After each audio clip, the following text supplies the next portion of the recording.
Estamos con Franklin Martínez, bienvenido a prensa.com. Él es el presidente director de la Unión Nacional de Micro, Pequeñas y Medianas Empresas y nos va a hablar sobre todo cómo ha afectado todos estos días de medio intensos en las calles, las protestas, los cierres, cómo ha afectado todas estas actividades de los distintos gremios a las pequeñas, micros y medianas empresas. Muy buenos días. La Unión Nacional de Pequeña y Mediana Empresas es una institución que está cumpliendo sus 40 años en este momento.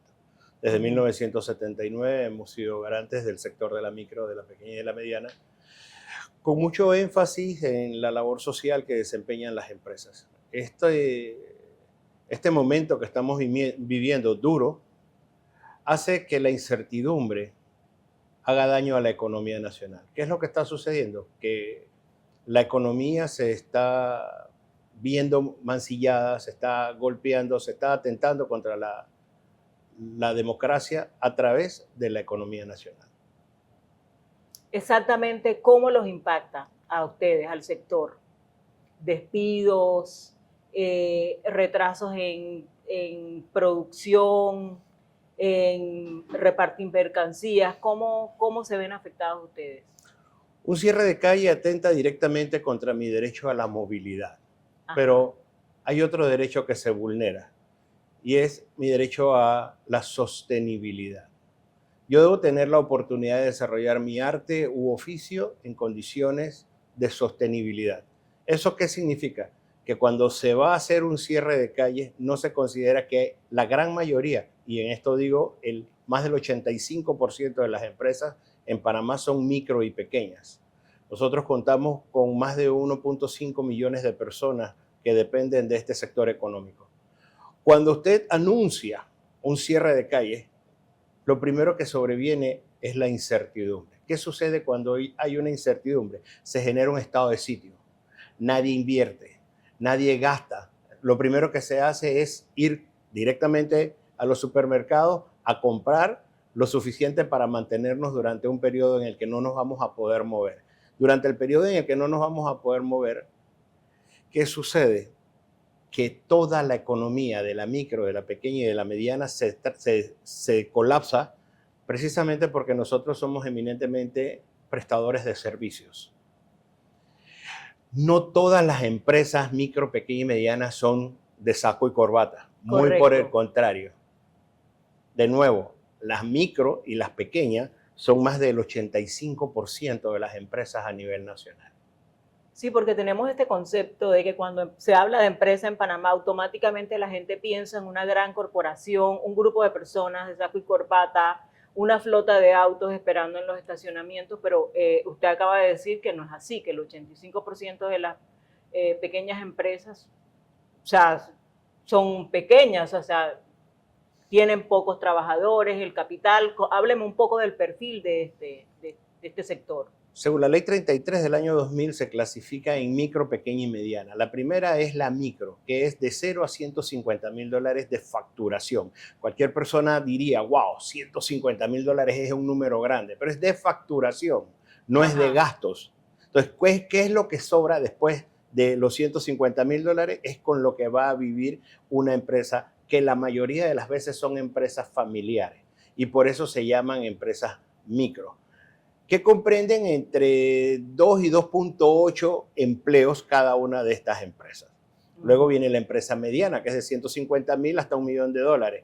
De nuevo, cometemos el error de ver una facturación más no los gastos que representan. Las empresas pequeñas y las empresas micro son las más vulnerables en cuanto a la economía.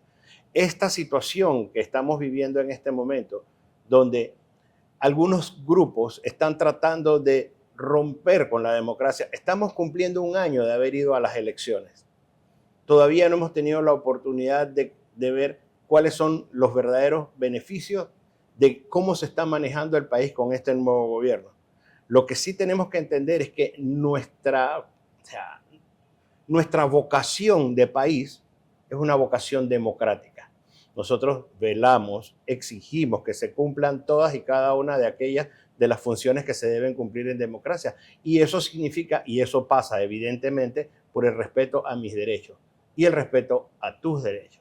Yo no puedo, bajo ningún concepto, negarle a nadie el respeto, el derecho que tienen de manifestarse en las aceras, de manifestarse mediante marcha, de manifestarse de manera pacífica, de manifestarse mediante el diálogo, de manifestarse de una manera en que no altere ni vulnere los derechos de los demás, como el libre tránsito, la movilidad y sobre todo la inestabilidad que generan este tipo de situaciones.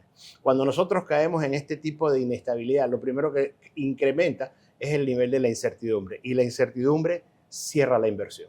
Desde el punto de vista económico, de costos, una semana de cierres y de protesta, ¿cómo se refleja en el sector? Un día ¿Qué tantas pérdidas ustedes pueden tener? Según números de la Cámara de Comercio, Industrias y Agriculturas de Panamá, un día representa 14.5 millones de dólares. No es poco lo que se mueve. El sector de la micro, de la pequeña y mediana empresa, emplea más del 60% de las personas que trabajan en Panamá. El sector de la micro, pequeña y mediana empresa aporta 34.5% del Producto Interno Bruto. Pero estos no son los números que nosotros, no son números lo que nosotros queremos compartir en este momento. El llamado formal que estamos haciendo es a defender nuestra democracia, a defender la institucionalidad y a defender mi derecho a poder desarrollar mi actividad de manera libre, de manera sostenible y, lo más importante, sin las presiones negativas que se generan cuando no estamos diciendo que hay un cierre en este momento, pero la percepción de que se va a dar el cierre hace que la economía se restrinja. Esa es la parte más difícil de entender.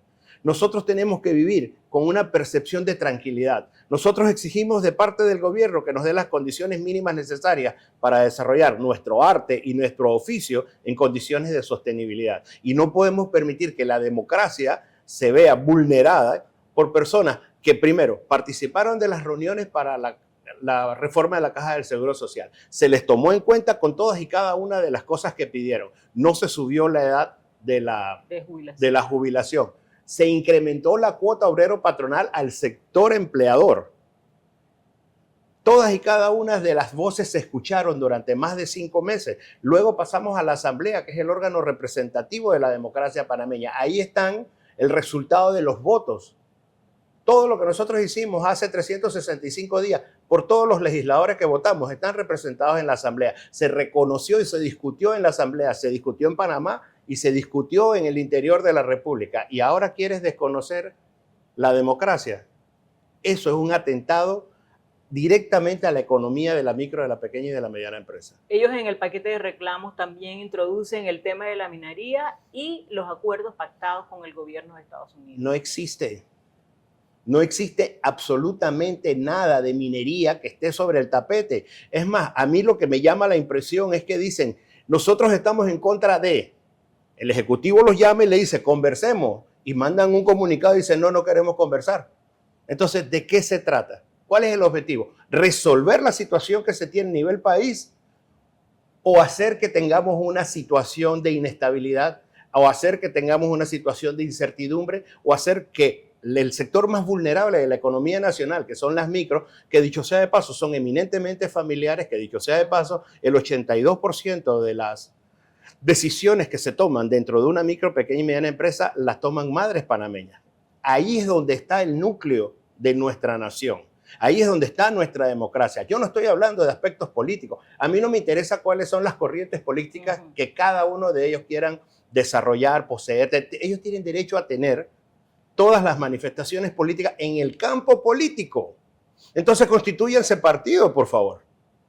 Entonces, ¿por qué si en las urnas no pudieron alcanzar ni siquiera el 2%? ¿Por qué si el país no votó por ellos? ¿Por qué entonces ahora quieren constituirse por la fuerza en algo político? No son políticamente viables, porque ya en todos los foros políticos en los que han participado, el pueblo no ha votado por ellos. Aún así, el Ejecutivo hace un llamado y les dice, vengan a conversar. Y la respuesta es no. Entonces, ¿cuál es el objetivo final? Vulnerar la estabilidad nacional, vulnerar la economía del sector más vulnerable, más representativo de la economía. Pero al final del día, de nuevo, ¿qué es lo que nosotros queremos hacer mención? La inestabilidad crea zozobra. La zozobra hace que las inversiones se amarren. Nadie va a gastar dinero sabiendo que el día de mañana puede que sí o puede que no me cierren las calles. Ustedes ya empezaron a ver el impacto en estas 2 últimas semanas que han sido bastante inestables y digamos con protestas en las calles y huelga en el sector educación, huelga en la construcción. ¿Qué han sentido hasta ahora? Yo creo que tenemos que hacer un poquito de historia. Cuando nosotros entramos a la pandemia, nosotros perdimos el 40% del parque empresarial. El parque empresarial del año 2019 era saludable. Teníamos una cantidad de años interesantes donde veníamos subiendo la economía, donde teníamos un crecimiento sostenible impresionante incluso para todos los países de la región. ¿Qué sucedió? Que nosotros nos cerramos 18 meses y en esos 18 meses la gran mayoría de las empresas se fueron a la quiebra, específicamente el 40% de las empresas micros, pequeñas y medianas. En el 2023 volvimos a los cierres en junio, un mes cerrado, se perdió el 10%. En noviembre, octubre-noviembre del año 2024 volvimos a perder 10% con un mes cerrado. 2023 por el tema de la mina. En junio. Junio, julio. Y noviembre y diciembre. Octubre, noviembre y diciembre del octubre 2023. y noviembre del 2024. Nosotros estamos observando cómo el sector empresarial se ve más vulnerado. ¿Y por qué se ve vulnerado? Porque si yo pierdo el 60% del parque empresarial y ahora tengo casi 200,000 empresas, eso solamente significa una cosa. Significa que el 40% el 60% de las empresas son empresas nuevas. ¿Y qué sucede con una empresa nueva? Yo tengo que invertir de mi bolsillo para hacer clientela, para consolidarme, para construirme en una empresa sólida. Esos 3 primeros años de formación, de consolidación, hacen que las empresas de Panamá, las que tenemos en este momento, más del 50%, estoy hablando del 60%, sean empresas que están en proceso de formación. ¿Y cómo es el proceso de recuperación de todos estos arrastres que tienen, pandemia, cierres de calle 2023-2024? ¿Cómo ha sido ese proceso? Evidentemente lento, eminentemente lento. ¿Qué es lo que está sucediendo en estos momentos? ¿Qué está sucediendo hoy, aquí y ahora? Yo no voy a invertir un real en nada que no sea supermercado. Cualquier persona que tenga recursos en este momento disponibles no los va a invertir sabiendo que puedan haber cierres de calle. La gran mayoría de las personas están en un estado de incertidumbre y esa incertidumbre combinada con la situación de supervivencia que están teniendo las empresas es un mal presagio. Fíjense que durante el principio del año hemos tenido un ligero incremento en la cantidad de contratos que se tienen. Pero si nos cierran la calle, así sea un día, todos esos números se van a venir abajo. ¿Cuál es el impacto de las micro, pequeñas y medianas empresas en el sector de empleo? ¿Cuánto empleo generan ustedes? Nosotros representamos más del 60% de la empleomanía nacional. Sin embargo, ese número solamente obedece a las empresas formalmente constituidas. Hay 1.5 millones de personas que dependen del sector de la micro, de la pequeña y mediana empresa, ya sea desde el punto de vista formal y desde el punto de vista de la informalidad. Eso significa, una vez más, que la gran mayoría de los empresarios panameños no son empresarios de saco y corbata. La gran mayoría de los empresarios panameños son personas, más del 70% de las empresas panameñas son de personas que reciben su sustento diario.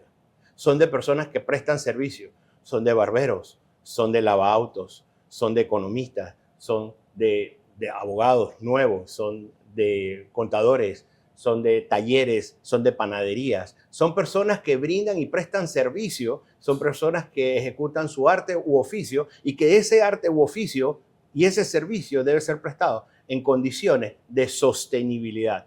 ¿Qué sucede? Que para que exista sostenibilidad tenemos que quitar de la ecuación sí o sí la incertidumbre. Mientras más incertidumbre se crea, menos inversiones se pueden hacer. Hábleme un poco del perfil de, por ejemplo, las microempresas. ¿Cómo están constituidas? ¿Cuántos empleados tienen? ¿A cuántas personas emplean? ¿Qué tipo de negocio es? La mayoría de los emprendimientos terminan en microempresas. Eso es una realidad. Un emprendimiento es una idea de negocio, una posibilidad de hacer algún dinero de alguna manera en la que podamos entonces, de nuevo, utilizando la palabra, de manera sostenible poder desarrollar el negocio. ¿Qué es lo que sucede? Se contrata aproximadamente al dueño de la idea, a un contador, a un abogado. Normalmente se mantienen 2.8 personas por empresa dentro de la planilla de una microempresa. Pero el componente social que desarrolla una microempresa tiene que verse desde la óptica más amplia, una óptica macro. La gran mayoría de las empresas y de las personas que tenían la sostenibilidad y que tenían la estabilidad económica en el año 2019, cuando vino la pandemia se fueron a la quiebra. El país entero, el mundo entero sufrió la pandemia. ¿Qué sucede? Que cuando nosotros tenemos una idea para salir adelante y generar un nuevo emprendimiento, lo convertimos en empresa. Pero en las situaciones en las que se dieron, estos son empresas eminentemente familiares. Repito, más del 82% de las decisiones que se toman en una microempresa las toma una mujer panameña, porque son empresas que las mamás utilizan para poder llevar el sustento diario a sus hogares. Si bien la pandemia, digamos que acabó con mucho empleo y con muchas empresas, también brindó como una oportunidad para lo que usted dice, emprendimientos. ¿Cómo quedó eso? ¿Es sostenible? ¿Qué ha pasado? ¿Que las políticas nacionales han ayudado a este tipo de negocios?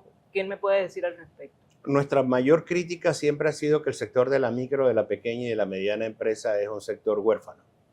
Nosotros no contamos con el padrinazgo de las instituciones bancarias. ¿Y qué pasa con la autoridad de la micro, pequeña empresa? La autoridad de la micro, pequeña y mediana empresa tiene que desarrollarse de acuerdo a un presupuesto. Y el presupuesto que se le otorga a la autoridad de la micro, pequeña y mediana empresa es muy diferente al de la verdadera necesidad del sector. Un capital semilla de $2,000 y un proyecto de 40 horas en internet no hace a un empresario.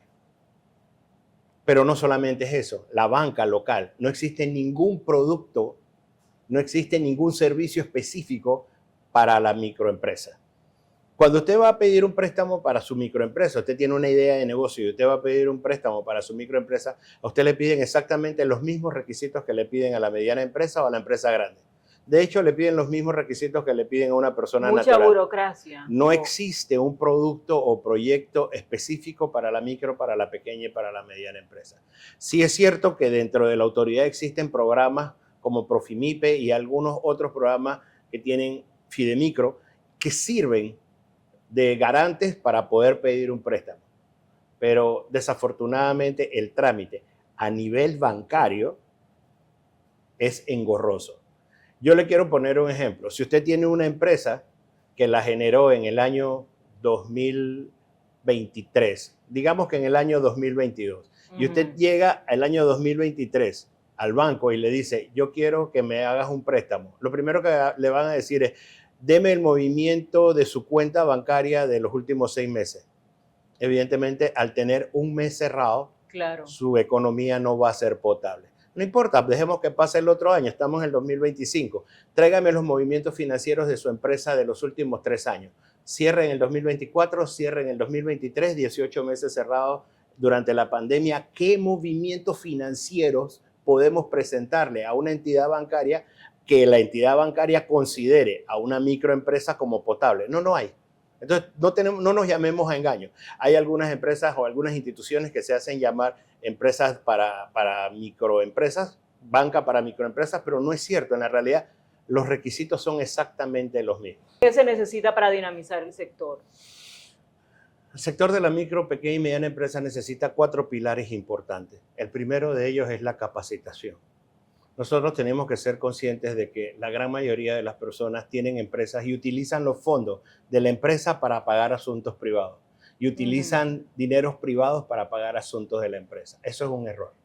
En la medida en que nosotros aprendamos, en la medida en que podamos enseñarle al empresario de microempresa que una persona jurídica que se llama sociedad anónima tiene todos los derechos de una persona natural, es decir, mi plata es diferente a la tuya. Ese es el primero de los eslabones que tenemos que atar en la cadena de valor. El segundo es el acompañamiento, y ese acompañamiento viene a ser la oportunidad de contar con asesores, ya sea dentro de la institución o asesoría de las ONG o de las instituciones dedicadas al acompañamiento de las micro, de las pequeñas y medianas empresas, de saber cómo poder maximizar la utilización de los recursos. La gran mayoría de las veces no utilizamos el dinero de la manera más adecuada. En tercer lugar, evidentemente, viene a ser el financiamiento. Y ese financiamiento viene de la mano de planes y proyectos que genera ya sea el Estado o las entidades no gubernamentales.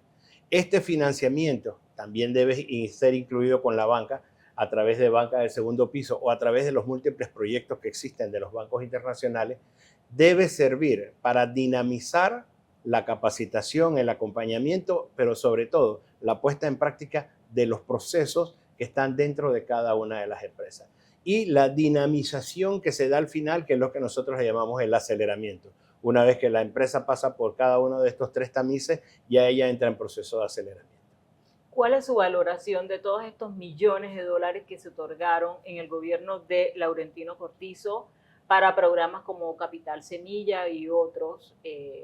Siento que no hubo como una real rendición de cuenta de dónde fue a parar ese dinero y si efectivamente estos programas ayudaron a las micro, pequeñas y medianas empresas. Yo no quisiera hacer un comentario positivo o negativo para que no sea valorado de manera política. Yo quiero ser práctico. La entidad tenía a un director, Oscar Ramos, que hizo lo posible al final de su gestión, luego de que se le dieron las sugerencias y las puso en práctica, de medir cuál era el resultado del Capital Semilla. Antes de Oscar Ramos y durante los primeros años de la gestión de Oscar Ramos, no existía ningún tipo de medición. Y uno no puede saber para dónde va sin saber de dónde viene. Claro. Entonces, al no tener medición de los capitales semillas, mal podemos decir que eso sirve o no sirve. De nuevo, no quiero hacer una valoración que se vaya a malinterpretar y que sea considerado. Para mí lo más importante son los hechos.